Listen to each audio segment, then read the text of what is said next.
গতকাল রাতে ইউরোপের সবচেয়ে বড় আসর চ্যাম্পিয়ন্স লিগের মঞ্চে মুখোমুখি হয়েছিল রিয়াল মাদ্রিদ বনাম বায়ার্ন মিউনিখ। নিজেদের ঘরের মাঠ সান্তিয়াগো বার্নাবিউ ছাদ বন্ধ করে আলো ঝলমলে স্টেডিয়াম বানিয়ে ভাবছিল আজ বুঝি উৎসব হবে। কিন্তু উৎসব না ভাই, নিজেদের মাঠেই কেলানি খেলো রিয়াল মাদ্রিদ।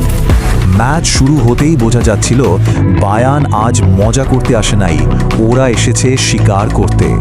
পুরো প্রথমার্ধ জুড়ে রিয়াল শুধু বল হারাচ্ছে, পাস ভুল করছে আর বায়ার্ন বারবার আক্রমণ সাজাচ্ছে। তারপর প্রথমার্ধের শেষ দিকে বায়ার্নের হয়ে গোল করেন লুইস ডিয়াজ। ডিফেন্স কোথায়, মার্কিং কোথায়, সবাই যেন দাঁড়িয়ে দাঁড়িয়ে খেলা দেখছিল। আর দ্বিতীয়ার্ধ শুরু হতেই আবার ধাক্কা, হ্যারি কেইন একটা দুর্দান্ত ফিনিশিং আর দ্বিতীয় গোল। এই সময় মনে হচ্ছিল রিয়ালের ডিফেন্স না, মনে হচ্ছিল খোলা দরজা, বিশেষ করে ভিনিসিয়াস জুনিয়র। ভাই, গোলকিপারকে একা পেয়েও গোল করতে পারলো না। এমন সুযোগ মিস করলে এই লেভেলে ম্যাচ জেতা যায়। ভিনিসিয়াসের পারফরমেন্স আজ একদম হতাশাজনক। বেলিংহ্যাম আজকে যেন নিজের ছায়া। ভালভার্দে দৌড়ছিল কিন্তু কাজের কিছু ছিল না। চুয়েমেনি মিডফিল্ডে বারবার বল হারিয়েছে। রুডিগার ডিফেন্সে ভুল পজিশন, কেইনের সামনে দাঁড়াতে পারল না। আর লুনিন কিছু সেভ করলেও শেষ পর্যন্ত দলকে বাঁচাতে পারেনি।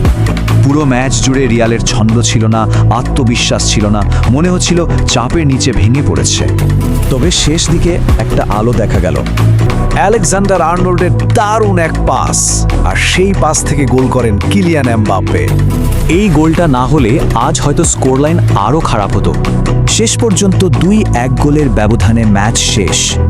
নিজেদের মাঠে হেরে এখন বড় চাপের মধ্যে রিয়াল মাদ্রিদ। এখন প্রশ্ন একটাই, বায়ার্নের মাঠে দ্বিতীয় লেগে রিয়াল কি পারবে কামব্যাক করতে? ইতিহাস বলে রিয়াল পারে, কিন্তু বাস্তবতা বলে বায়ার্নের মাঠে জেতা এত সহজ না। কারণ বায়ার্ন এখন ফর্মে আছে, আত্মবিশ্বাসে আছে আর আক্রমণে ভয়ঙ্কর।